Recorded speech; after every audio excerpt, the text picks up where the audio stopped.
Nicodemus Bible के अहद जदीद में एक अहम शख्सियत हैं जो खास तौर पर यूहन्ना की अंजील गॉस्पेल ऑफ जॉन में मजकूर हैं। वो फरीसी और यहूदियों की सुप्रीम कौंसिल सनहेदरीन के रुकन थे। इनका जिक्र 3 मौके पर आता है और हर बार इनका किरदार एक खास पैगाम और तरक्की पजीर ईमान की नुमाइंदगी करता है। नंबर 1, पहली मुलाकात रात के वक्त यसू से गुफ्तगू। यूहन्ना 3 बाब की पहली आयत से 21वीं आयत में निकोदेमुस पहली बार उस वक्त सामने आते हैं जब वो रात के वक्त यसू के पास जाते हैं।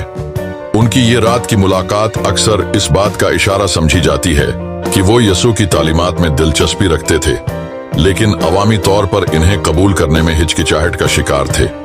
वो यसू को उस्ताद और खुदा की तरफ से भेजा गया शख्स मानते हैं, क्योंकि वो जानते हैं कि यसू मौजिज़ात कर रहे हैं। यसू निकोदेमुस को नए सिरे से पैदा होने, बोर्न अगेन का तस्वुर समझाते हैं, जिसका मतलब रूहानी तजदीद और खुदा की बादशाहत में दाखिला है।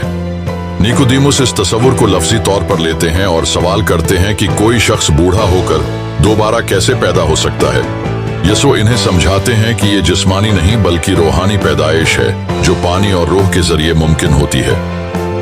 ये गुफ्तगू मसीहियत के बुनियादी अकायद में से एक की बुनियाद रखती है और यूहन्ना 3 बाब की 16वीं आयत for God so loved the world जैसे मशहूर हवाला में खत्म होती है, जो यसू की निजात की तालीमात को बयान करता है। नंबर 2, यसू के दिफा में आवाज बुलंद करना। निकोदेमुस की दूसरी झलक इस वक्त नजर आती है जब यहूदी रहनुमा यसू को गिरफ्तार करने की कोशिश करते हैं।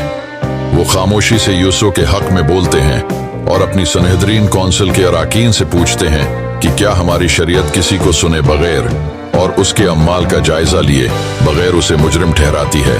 यहाँ निकोदेमुस का किरदार एक ऐसे शख्स के तौर पर सामने आता है जो इंसाफ और सच्चाई के उसूलों पर यकीन रखता है, ताहिम वो यसू की मुकम्मल हमायत के बजाय ज्यादा मोहतात रवैया इख्तियार करते हैं।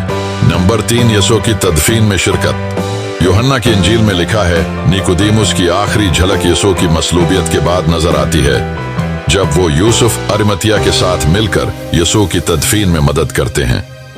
वो तकरीबन 75 पाउंड 34 किलोग्राम खुशबूदार मुर और लोबान लाते हैं, जो इस वक्त के लिहाज से एक शाहाना मिकदार थी।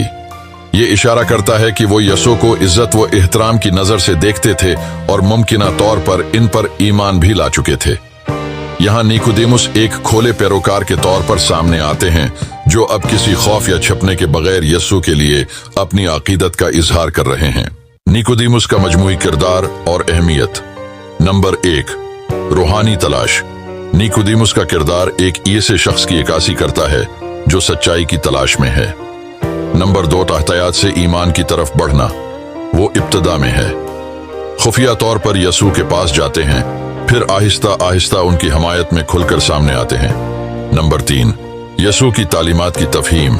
इनके सवालात और तजस्सुस मसीही ईमान में नई पैदाइश के तस्वुर की वजाहत के लिए इस्तेमाल होते हैं। नंबर 4, यसू के साथ हमदर्दी। यसू की तदफीन में इनका शामिल होना इनके मुकम्मल ईमान की इलामत है। निकोदेमुस का बाद का जिक्र और रवायात। बाइबल में निकोदेमुस का मजीद जिक्र नहीं मिलता, लेकिन कुछ रवायात के मुताबिक वो बाद में यसू के पैरोकार बन गए थे और उन्हें सनहेदरीन से निकाल दिया गया था। निकोदेमुस एक मुनफरद शख्सियत हैं जो इब्तदा में महतात लेकिन आखिर में यसू के अकीदतमंद पैरोकार बन जाते हैं। इनका सफर बहुत से लोगों की नुमाइंदगी करता है जो इब्तदा में शुकूक व शबहात रखते हैं, लेकिन सच्चाई की तलाश इन्हें ईमान की तरफ ले जाती है।